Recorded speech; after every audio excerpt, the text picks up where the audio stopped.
Hello, my name is Abheda and I am Mo's daughter.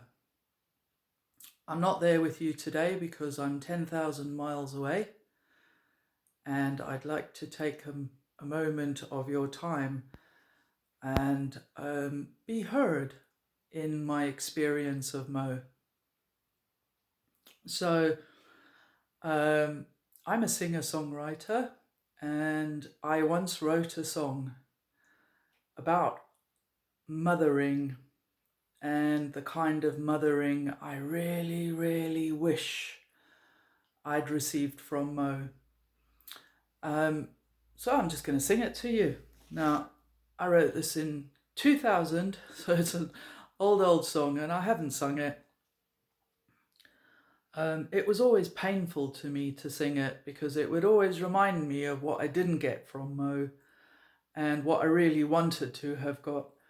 But she's dead now, so now I can sing it and just let it be an energy that I draw towards me because I choose to and because I can. My child, do you not know the love I bear in my heart for you?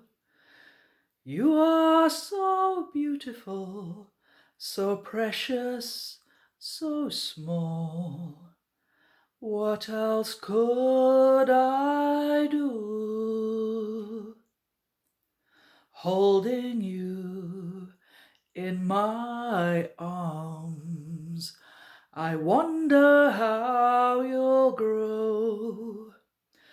The look of love in your eyes fills my soul.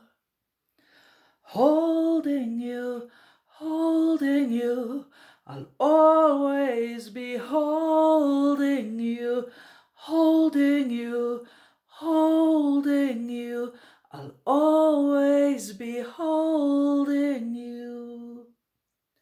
I'll never forget the day you were born and the sweetness of your smile. Grow tall, grow strong, fly free where the winds fill your heart. Holding you, I'll always be holding you, holding you, holding you, I'll always be holding you. Turn to me when in need, even when you are all grown, you can always come to me, holding you.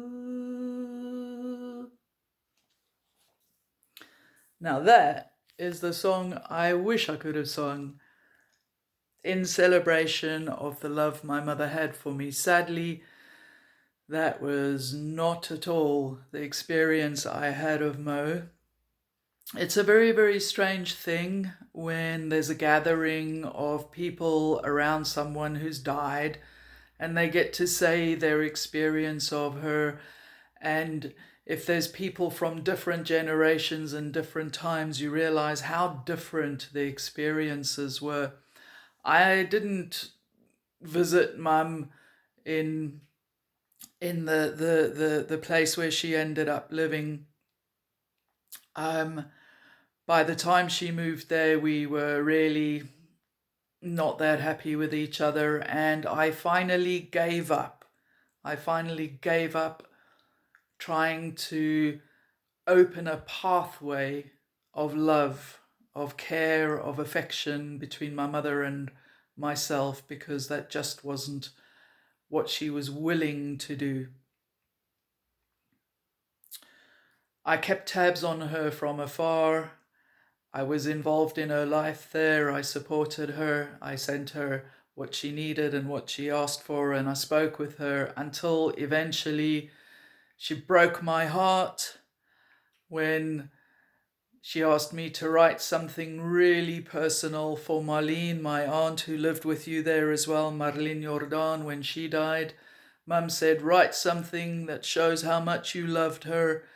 And I wrote exactly what she meant to me. And Marlene was the only adult in my life who never hurt me, who never beat me, who never made fun of me, who never humiliated me, who never picked on me, and who just loved me for what I was, she and her husband Yori. And I wrote something, and I thought that everyone there would realize how much I loved Marlene because my mum would read it out, and she didn't. And that was just a horrible thing, to invite someone 10,000 miles away to participate and then prevent their participation. So after that, I thought, if she can still do shit like that, then I really don't want anything to do with her anymore. And I was very lucky that my brother Warren, who is there with you, took up the reins of looking after her and caring as far as it was possible to, also from the other side of the world. So thank you for having been in my mother's life. Thank you for being present today. Thank you for having given her friendship. Thank you for opening your hearts to her. Thank you for speaking with her and for making sure that the last couple of years of her life were not a complete misery. I really appreciate that. In my absence, I'm pleased that there were people who looked out for her. So thank you very much for that. And thank you for listening to me say that my mother hated me and made my life a misery and abused me quite badly and did everything she could to destroy everything good in my life, including my relationship with my brother. And we now have a possibility of something other than the mess she made for us, developing for us. And I don't know what will come, but there is a new possibility now, and that's important to me. Maybe it'll be important. I don't. After the life I had with my mother, I no longer hold out hope for things. I just am willing to accept possibilities and then just walk away and see what actually happens. And there's this thing of never speak ill of the dead, based on a superstition of they'll come back and haunt you. I don't believe that, and I also don't believe it's good to say, oh, they were wonderful, when actually they weren't.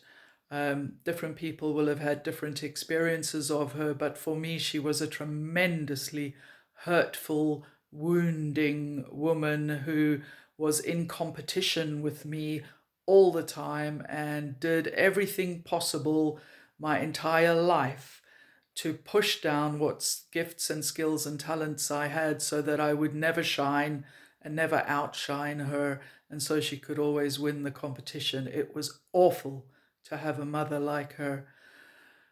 Having said that, even bad experiences can teach you. And one of the experiences and teachings that I got from my life with Mo was how to transmute tremendous pain into things of value and of worth to me. And that song is one of the things that came out of my journey there. And that's a good thing. That's a beautiful thing. That's a thing other people can relate to. That's a thing that is positive. And I'm pleased to have been able to do that. So despite her very best attempts, she failed to destroy me utterly. She had a horrendously huge impact on my life, and she really, really wounded me and shattered my confidence in my own being. And as far as I'm concerned, thank God she's dead. Peace on the land. A blessing to all of you, and I hope you enjoy your days further.